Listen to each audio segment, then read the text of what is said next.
Je dirais le conseil le plus important, c'est n'écoute pas les gens pour leur répondre. Écoute-les pour les comprendre. C'est ce qui permet de résoudre la plupart des situations. On a tous tendance à faire ça. On écoute une question, on note quelques mots, quelques éléments pour avoir des arguments derrière à contrer. Alors qu'en fait, il vaut mieux essayer de comprendre le fond de la pensée. Jouer sur les mots et avoir des réponses, c'est très facile.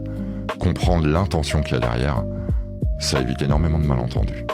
Et puis est-ce que c'est pas le problème dans la plupart des situations de couple, de crise, où en fait l'un va chercher à répondre à l'autre plutôt que de prendre en compte simplement son sentiment présent? Ouais, c'est de se concentrer sur le comment plutôt que de se concentrer sur le pourquoi.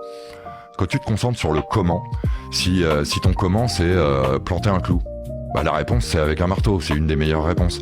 Si tu te concentres sur le pourquoi, bah si ton objectif c'était d'accrocher un cadre, tu t'y prendras pas de la même manière, t'as plein de solutions possibles.